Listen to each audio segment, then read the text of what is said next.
Hello guys, I'm a little bit late this week, and also like in general, like I haven't been keeping up so much in actually filming all the kind of stuff that I do with my dogs or other stuff. So this time it's about my car. I have a Cherokee XJ from '96. I did a lift kit on it, 3-inch lift, and soon we'll get a little bit bigger tires than those. I'm running 225 by 70 or 16 on them right now, but my summer tires are 235s. Some all-terrain tires, but I'm getting some new ones, and it's going to be 31-inch. It's good because I'm driving on gravel roads quite a lot, and those kind of things. It's good to have a little bit more clearance and all. Anyway, the main reason why I'm talking to you guys is because Cherokee is a pain in the ass sometimes. I already changed the engine out. I got a blown piston. Cost me a lot of problems. I changed the engine entirely, cleaned it out, and put new piston rings in, and really worked on it. So what happened this time was, unfortunately, my coolant mixture was bad. It froze up a little bit, and was just part of the problem that I in the end had. One of the freeze plugs went out, or basically got destroyed, because if you were actually the former owner had a really was running it on water or whatever, was probably standing a while around for quite a while. So this engine actually has 6 freeze plugs that are essential on the engine block. One is for the oil reservoir for whatever reasons, but 6 freeze plugs. So 5 of them are on the side, which I already changed in the summer because 3 of them were totally corroded, and all of a sudden the coolant just came out. They're under the manifold. But if you decide to change those, I urge you to directly take out the gearbox, and everything. Get under the flywheel and get the other freeze plug out. I'm gonna show you in a second how that looks like.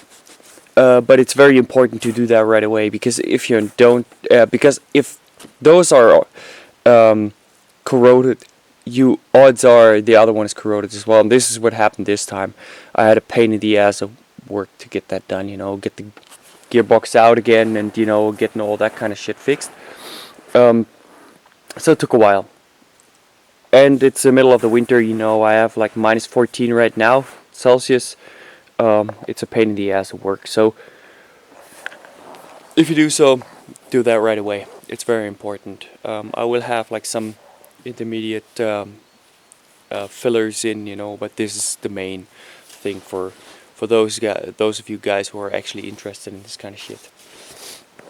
I also refilled the transmission fluid. If you pull the trans, it's very important to that the torque converter stays in, otherwise you lose a lot of fluid, and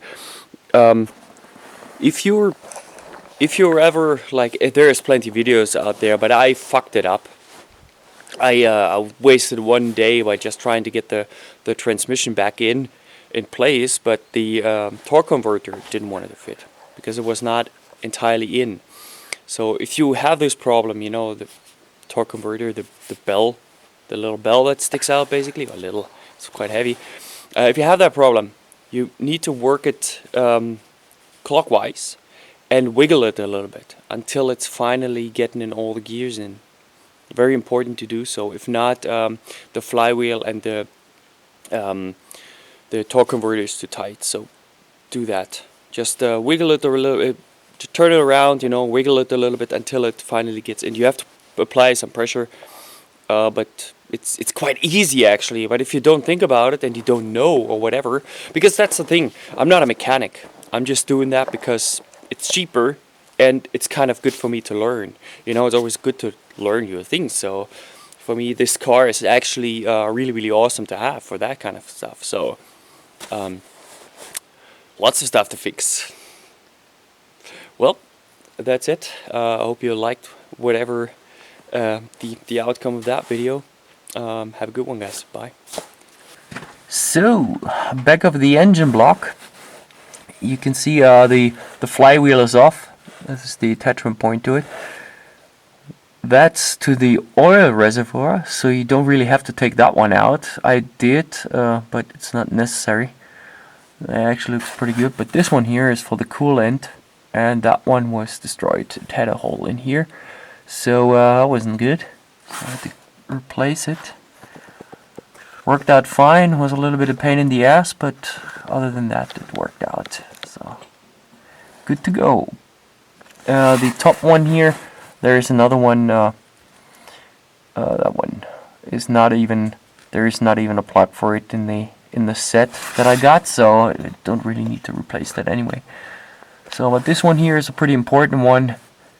If you have your engine out, change it right away. It's a good idea to do so.